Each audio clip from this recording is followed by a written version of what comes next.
Boys and girls, welcome to today's story time.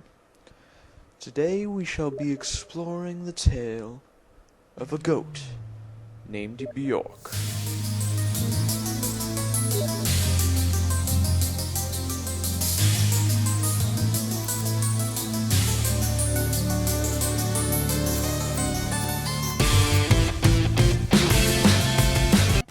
Once upon a time there was a goat named Bjork. He had a heart attack and died. The end. Bjork was a very lonely goat. It had been a long time since he had gotten any from the other goats, so he decided to approach another goat and have his way with her. You can see now the intrinsic and intricate mating rituals of the goat people. Unfortunately for Bjork, that other goat wouldn't put out. So now you can see he has approached another goat and begun satisfying his deepest desires. If you watch carefully, you can see that Bjork is soon about to propose to this other goat, whose name I can only assume to be Amaranth. Now, isn't that spectacular? Fascinating.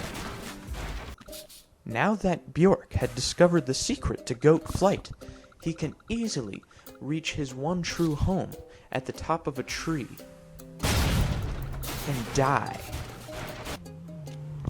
Now that Bjork had been rejected by his own goat people, he was very frustrated and decided to commit suicide by throwing himself into a truck and die. What Bjork didn't realize is he was actually the reincarnated god, Goat Zephyrus. Now that Goat Zephyrus was beginning to come to terms with his invulnerability, he easily completed the front flip challenge that was absolutely not problematic at all. Goat Zephyrus decided to return home, when off in the distance he spotted the low-gravity testing center that he had seen in other people's videos, and was very excited to go visit himself. Goat Zephyrus knocked on the door, and no one answered. He rang the doorbell and waited, but still, nobody came to let him in. He felt very dejected. Now that Bjorklund knew that they weren't going to welcome him into the facility, he began looking for another entrance. By breaking through the obviously discolored panel, Goat Zephyrus gained access into the building.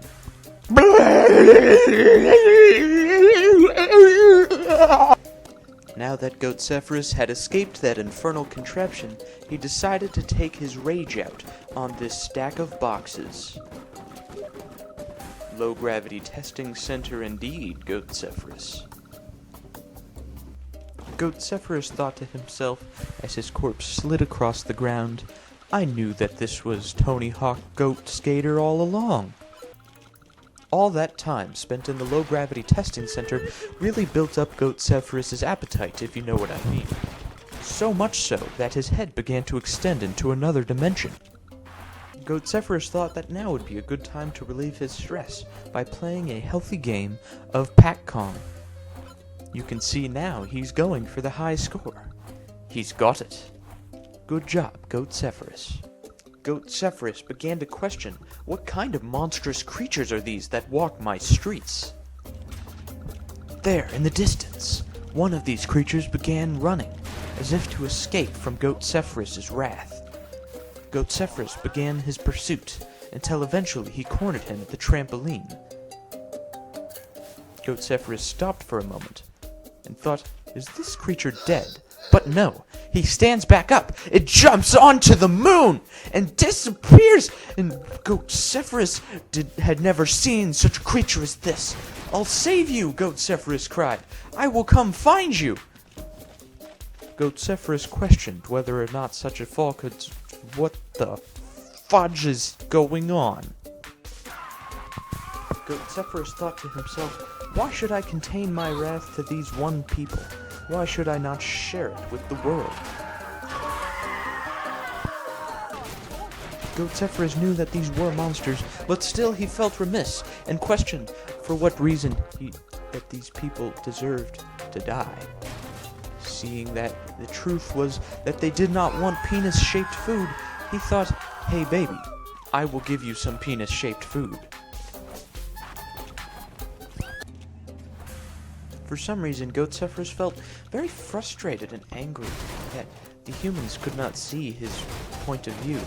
So much so that he decided to just start pushing cars around like styrofoam, unlike before where they just ran him over. Knowing that he felt some connection to these people, he returned back to their display of food decide, only to see that their leader had decided to take a very precarious position on a bench leaning off of the stage there. Goat Zephyrus began executing his native goat mating rituals, to which Marie could not stand his assault. She instantly fell for him. As you can see, she is lying on the ground being drugged behind him now. Goat Zephyrus said, "Let's take this slow, baby, and go on a date here on my favorite trampoline." They had a good time together, but Marie quickly got tired.